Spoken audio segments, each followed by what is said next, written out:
What is up, guys? Welcome to my first ever FPL video for the season. I'm really looking forward to this one. I thought for this video I would just run through some set and forget goalkeepers which I think will do really well throughout the season. I should say, before getting into the video, there are a few different strategies to picking your goalkeeper setup.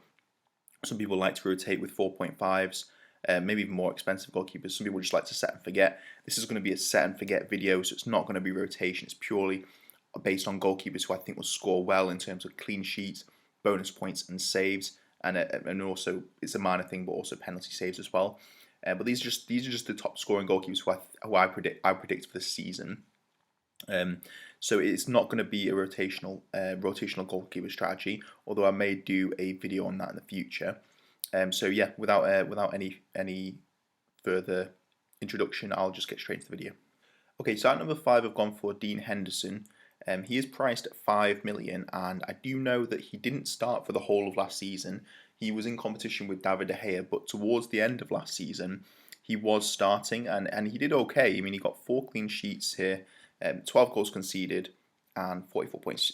For the amount of minutes played, is not terrible. I mean, if you were to multiply that by 3, it'd be around 130 points, which isn't terrible for a goalkeeper. However, I do think that Man United will do better this season. I think they've improved their squad so far, and I do think that they've had a little bit more time to gel with the players. So I do think that Man United will have a good season. But the main reason I've chosen this guy is because he's actually got good history. If you remember from Sheffield United days, he got really good amounts of bonus points. He got a good amount of saves, and he also got a decent amount of clean sheets. I mean, just having a quick look, Sheffield United got 13 clean sheets. Now I think that Man United could easily achieve that. And I reckon he could get a good amount of saves and bonus points in that time. And if you look at that season, he scored 160 points. Now, when you compare that to Martinez, who I think he almost broke the record for the highest number of points scored for a goalkeeper, 160 points is actually pretty close to what Martinez got, which is 183. I think he could go even better than 160 points at United if he starts for the whole season. Now, the question is, would he start ahead of David De Gea? I think the answer is yes to that. I do think he will start ahead of David De Gea. I think David De Gea has been quite out of form for some time, and I think Ollie likes having a team that gels well and a goalkeeper who's confident in front of those centre backs, or behind those centre backs, you should say. So I think that he will do well over the season. I think he will be a starter over David De Gea. I think De Gea will play the cup games. So yeah, for number 5, I've gone with Dean Henderson. Number 4, I've gone with David Raya. Now, this is a bit of a risky pick, I think. He is only 4.5 million, but Brentford are quite an unknown item in the Premier League. This is their first season in the Premier League, I believe, and they did okay in the Championship. They got through to the Premier League on the playoffs, but I do think Brentford actually could be quite an underrated team. The bookies actually have them finishing ahead of Norwich and Watford, and I do rate them as a team. I think that they could do quite well. This guy is a really good shot stopper, so he could make quite a lot of saves. And for 4.5 million, that's really what you kind of want. You want a team that's probably going to get like 10 clean sheets, but the majority of the points is going to come from saves and also potentially ability to rotate. Now, I know this is not a rotation video, but I think in any season you want to be looking for that 4.5 million goalkeeper who could just somehow turn into a really good value pick. And we've had it in the past with the likes of like Tom Heaton, Dean Henderson, Meslier, previously Martinez as well. So I think this guy could be the guy from the promoted team who does that. I think he's a really good shot stopper. He's good with his feet. I think Brentford have an okay defence. They don't concede loads of goals, I don't think. But I just have a feeling this guy will get a lot of bonus points from the saves he makes, from the passing out from the back. And I also think he'll get a lot of saves as well. So I think he could be a really good pick. For the whole season, I think he could be a decent set and forget. I would keep an eye on, if you're doing set and forget for a 4.5 and then the 4 million goalkeeper from the same team, I would actually keep an eye on Gunnarsson. He might not be the second goalkeeper, it might be someone else. So just keep that in mind if you're picking this guy and picking the 4 million from the same team. But yeah, number 4, I've gone for David Raya. Number 3, I've gone for Robert Sanchez. Now, he's actually a really popularly owned goalkeeper. 27% is quite high. And I think that's probably because he is a 4.5, but he actually did quite well this last season, considering that for the amount of minutes he played. I think Matt Ryan got quite a few minutes as well, but he played 2,430 minutes. Now, typically, I think a full season is something like 3,400. So if you've managed to get 10 clean sheets in 2,400, and that's 2/3 of the season, roughly 2/3, imagine just adding on a few minutes, adding on maybe, what, like another 1,000 minutes, and that would be something like 4 or 5 clean sheets as well. So I think that Brighton could go with this guy. They could get maybe 13 to 15 clean sheets, and that would really improve his points tally. But I also think he's just a really good shot stopper. He's actually a really underrated, talented goalkeeper. Brighton don't tend to keep loads of clean sheets, but you never know with them this season, because a lot of keeping clean sheet is about how the whole team plays, not just the defence. And I think that Brighton tend to be one of those teams who like to keep possession and play forward-thinking football. But they also press off the ball, I think, a little bit. So they're quite good at retaining possession and not letting too many shots on target. Now, that's not great for making saves, but I do think that this guy is a really good option for rotation, but he's also really good just in terms of a good shot stopper, good with his feet, and just generally good on the bonus point scale as well. I think 8 bonus points for the amount of minutes that he played, and also 66 saves is not bad. Now, I've put him at 3 just because of the price, and I think that Brighton are a bit more of a known item compared to the likes of David Raya. So that's the reason I've put him at number 3. But I think he's a decent option. He could be one of those that backfires, but I think if you want a safe-ish option, especially for the start of the season, when you look at the starting fixtures, you can't really go too wrong with him. For the whole season, I mean, it could backfire, but I mean, you never know. It's only 4.5 million. The goalkeeper spot is not the most important spot.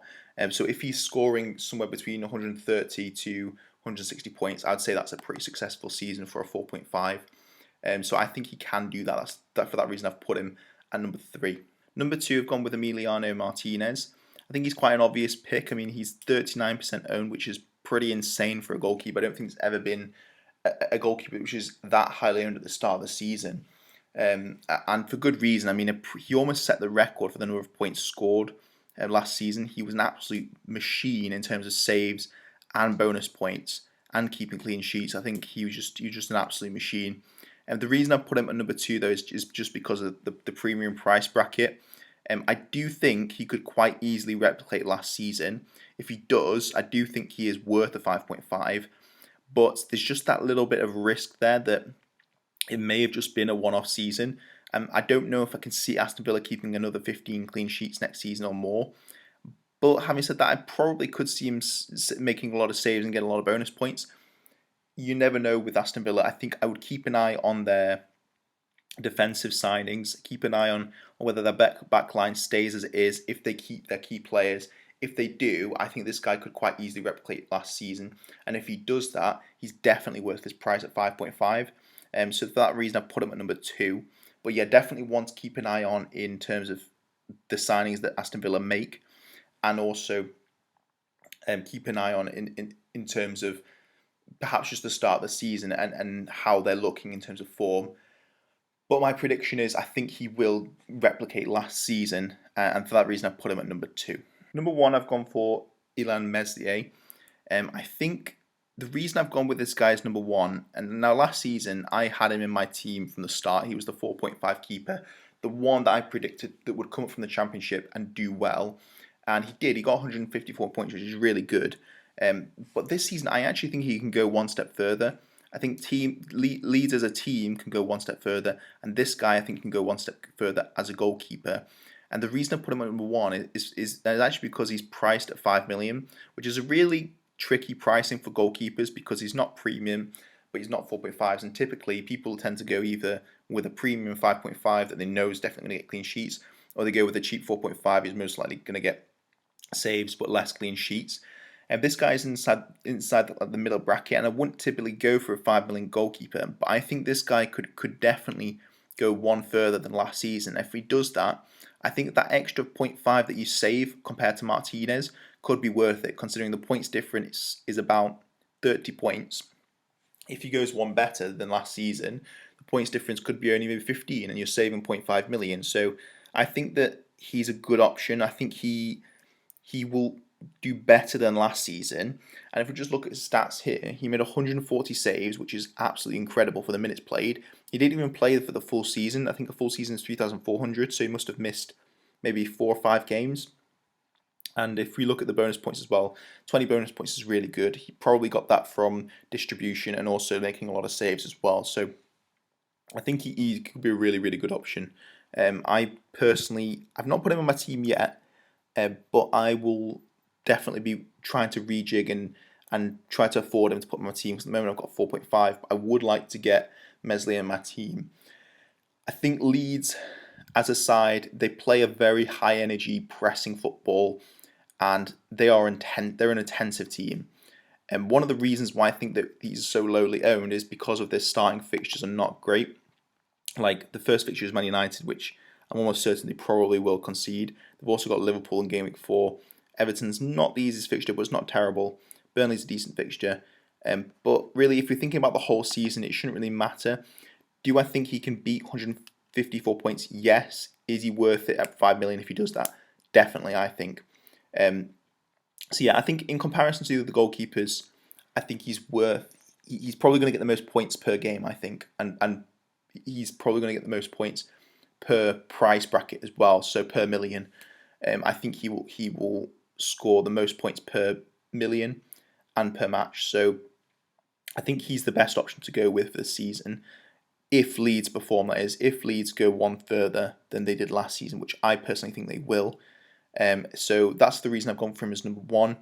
But let me know in the comments whether you agree with that. I mean, you might have a different number 1 spot for the whole season. Remember, this is a set and forget video, so it's mainly focused on goalkeepers who you're going to set and forget for the whole season. Let me know in the comments who you think your number 1 spot would be, maybe even your number 2 spot as well. But yeah, those are my top 5 picks for goalkeeper. Thank you so much for watching this video. I think for the next video, I'm probably going to be tackling just a few of the early fixtures and what my strategy is going to be for starting out with my team and which fixtures I'm going to target. And I'm also going to focus on maybe doing a few videos on hidden gems and differentials and stuff like that, and also maybe a general strategy video for how to structure your team over the season and what points you should focus on. So stay tuned for all those videos, and I hope you enjoyed this video. If you did, smash the like button. Peace out.